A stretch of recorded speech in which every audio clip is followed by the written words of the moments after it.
In the year 1861, at the very start of the American Civil War, death was everywhere.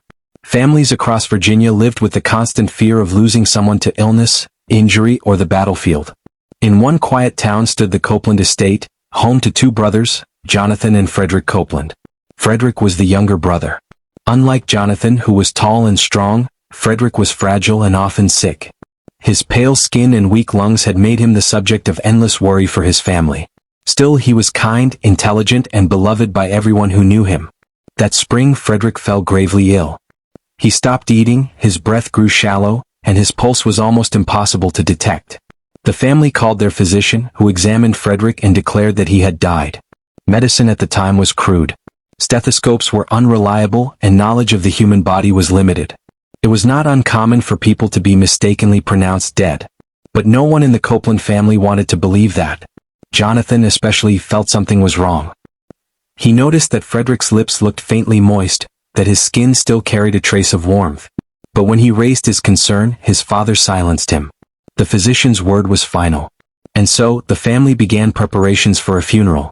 The following day, Frederick's body was dressed in a black suit and placed in a wooden coffin.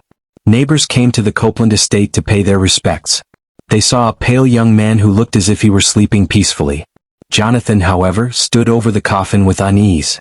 He thought he saw Frederick's lips twitch just slightly. He wanted to believe his eyes, but once again his father's stern voice cut through his doubts. "He is gone, Jonathan. Do not shame us with your grief." The coffin was sealed, and the next morning, it was lowered into the family plot. Soil was shoveled over it until Frederick Copeland lay buried beneath the earth. To everyone else it was the end. To Frederick it was only the beginning of a nightmare. In the days that followed, Jonathan could not rest. He dreamed of Frederick calling his name. At night, he swore he heard faint scratching sounds coming from the direction of the graveyard. Servants whispered that they too had heard strange noises, moans carried by the wind, thumps beneath the ground. People began to fear that Frederick's spirit had not left. Unable to bear it any longer, Jonathan decided to act. Late one night, he took a lantern and a shovel and went alone to his brother's grave. Under the moonlight, he dug furiously until his shovel struck wood. Breathless, he cleared away the last of the soil and placed his ear against the coffin. At first there was silence. And then, faint but undeniable, scratching. Jonathan's heart nearly stopped. With shaking hands he pried open the coffin. What he saw would haunt him for the rest of his life. Frederick's body was not lying peacefully. His hands were bloodied and raw, his fingernails broken from clawing at the wood.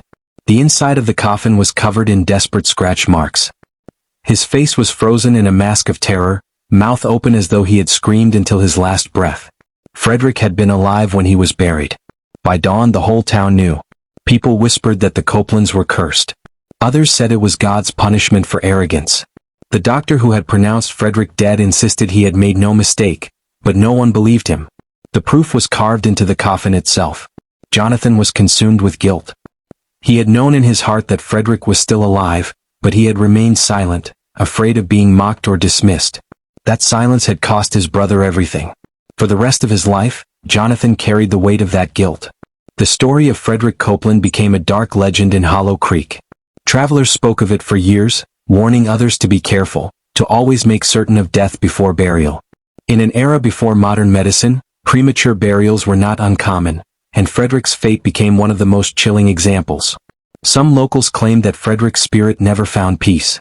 They said that on quiet nights near the Copeland crypt, you could still hear it, the faint sound of scratching beneath the earth. The tragedy of Frederick Copeland was not just about a medical mistake. It was about silence. It was about ignoring the voice inside that tells us something is wrong. Jonathan knew. He felt it. But fear of ridicule, fear of authority, and the weight of family pride silenced him. That silence condemned Frederick to the most horrifying death imaginable. Even today, Frederick's story forces us to ask difficult questions. If it were your loved one, would you trust the doctor's word, or would you act on your instincts? Would you risk being called mad if it meant saving a life? This is the story of Frederick Copeland, the brother who was buried alive in 1861.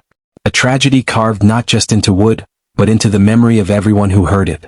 And it is a reminder.